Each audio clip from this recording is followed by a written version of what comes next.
அப்போ அவங்க கொண்டு வர்ற அந்த செய்தி நமக்கு டெட் அகைன்ஸ்ட். அவங்க பயமுறுத்துறாங்க. ஒரு காலத்தில் 666 வந்துருச்சு. ஆடுகளுக்கு மாடுகளுக்கு என்ன பண்ணிட்டாங்க? சிப்பை பண்ணிட்டாங்க. சிப்பில் வந்து 666 போட்டு என்ன பண்ணிட்டாங்களா? பாடி இன்சர்ட் பண்ணிட்டாங்க. இப்போ மனுஷனுக்கு போட்டிருக்கிறாங்க. ஆஸ்திரேலியாவில் போட்டிருக்கிறாங்க, அமெரிக்காவில் போட்டிருக்கிறாங்க. சொல்றது யாருங்க? ஸ்தாபனம். சிப்பு வந்துருச்சாமே. ஆமாம், பாருங்க, சிப்புக்கும் 666 என்ன சம்பந்தம்? 666 என்பது ஒரு உபதேசம், டாக்டரின். அது வந்து கையில் போடுற கீழே பச்சை குத்துறதெல்லாம் கிடையாது. சிப்பில் வச்சுக்கிட்டனால 666 வெக்லினா நீ கரெக்டுன்னு அர்த்தம் கிடையாது. அது எப்போ வரும்? மனவாட்டியானவர் எடுத்துக்கொள்ளப்பட்டதுக்கு பிறகுதான். இப்போ எதுக்கு அதுக்கு நம்ம பயப்படணும்? 666 என்பது என்ன? போப்புடைய உபதேசம். போப்புடைய உபதேசம் என்ன? திருத்துவம். திருத்துவ உபதேசத்தில் யாரெல்லாம் ஞானஸ்தானம் எடுக்கிறார்களோ, திருத்துவ உபதேசம் யாரெல்லாம் ஏற்றுக்கொள்கிறார்களோ, அவங்க ஆல்ரெடி கிரிமினல் சிஸ்டம்ல தான் இருக்கிறாங்க.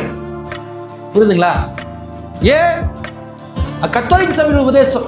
அது எப்படி கத்தோலிக்க சபை நீங்க அந்தி கிறிஸ்துன்னு சொல்லுவீங்க? பைபிள் சொல்லுது, திரளான தனிகள் மேல் உட்கார்ந்து இருக்கிற மகா வேசியவனுக்கு காட்டுகிறேன்.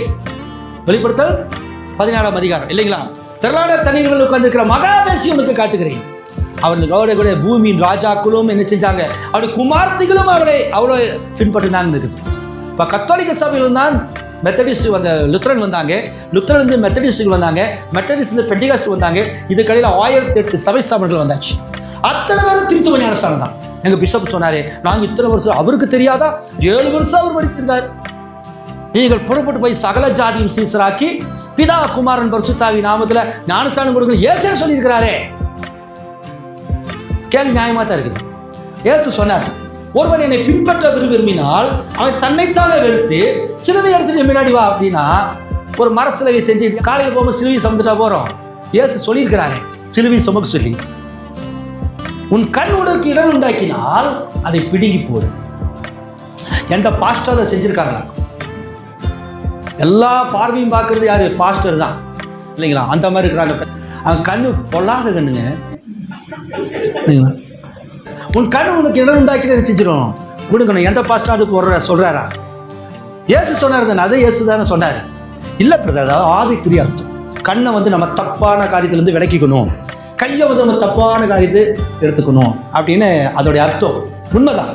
அதே போல நீங்கள் பிதா குமாரன் பரிசுத்தாவி நாமத்திலே இந்த நேமம் ஃபாதர் சன் ஹோலி கோஸ்ட்னாக்க பிதாவுடைய பெயர்லையும் குமாரனுடைய பெயர்லையும் பரிசுத்தாவி பேர்லையும் ஞானஸ்தானம் எடுங்க.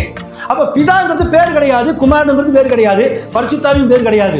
பிதாவுக்கு ஒரு பேர் உண்டு, குமாரனுக்கு ஒரு பேர் உண்டு, பரிசுத்தாவிக்கு ஒரு பேர் உண்டு. அது கர்த்தராகிய இயேசு கிறிஸ்து. அவர் பெந்தெகோஸ்தே நாள் அன்னைக்கு அவர் 3000 பேர் இயேசு கிறிஸ்து ஞானஸ்தானம் பண்ணப்பட்டாங்க. அப்பொழுது அவங்க மேல் பரிசுத்தாவி வந்துச்சு.